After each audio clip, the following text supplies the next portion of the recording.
Raise your hand if you talk with your hands. Okay, that probably works a lot better with a live audience than a recorded one. But I want to talk about something that comes up a lot in the autistic community, those of us who are actually on the spectrum. And that is this thing that a lot of teachers, schools, behavioral therapists want to enforce, called quiet hands, because it's distracting to them and it sets us apart and makes us look not normal. And the goal of the therapy that should not be named is to convert us or to make our behavior, our outsides, look neurotypical.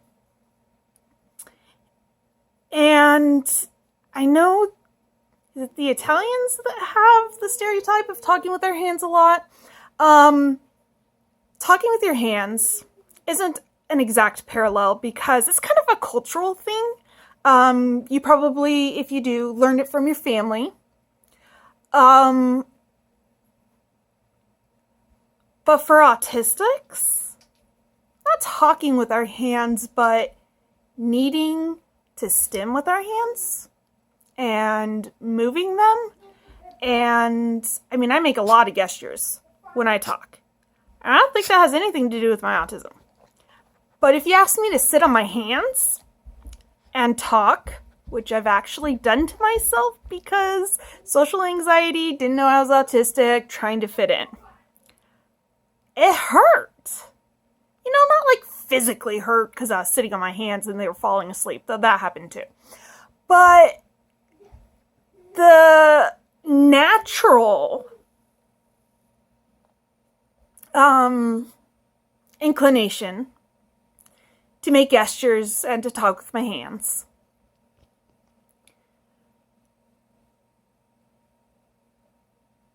sitting on my hands and intentionally not doing it hurt in here. It just was physically difficult. It caused anxiety. And I wasn't being me. Yeah, a lot of these videos you've seen just my face, not my hands. My hands have been off screen doing lots of things. Stimming, picking, because that's an anxiety stim for me. Or just, you know, that.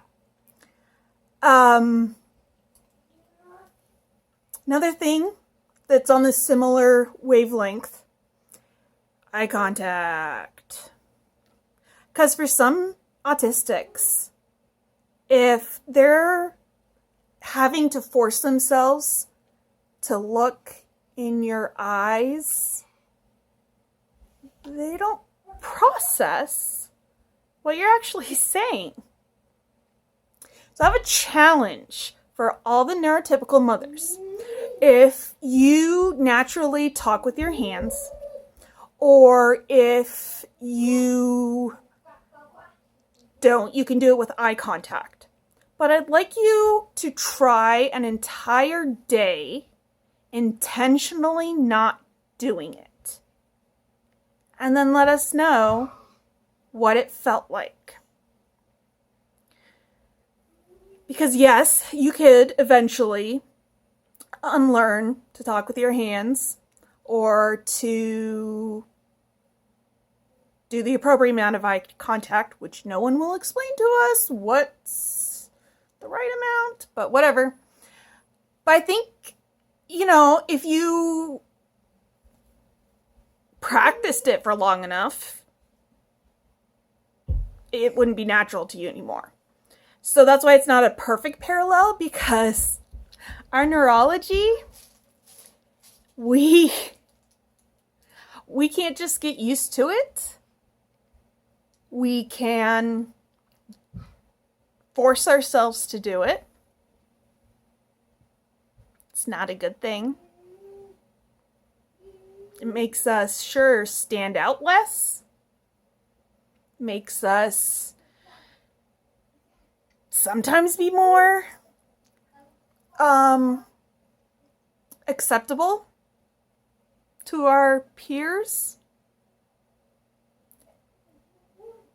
But it's dishonest, which we hate. And it hurts. It's our natural inclination, like breathing,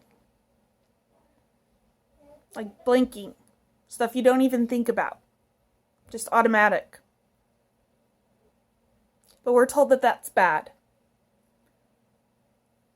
that we shouldn't do that, because the majority of the world isn't doing that, so we shouldn't.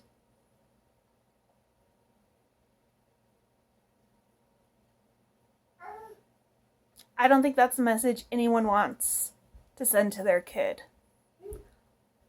Intentionally send to their kid. Maybe the queen bee moms. But that's my own bias. But the message that we get, whether you're intending it or not, the message that we get so that we are wrong. We are broken. We are too different.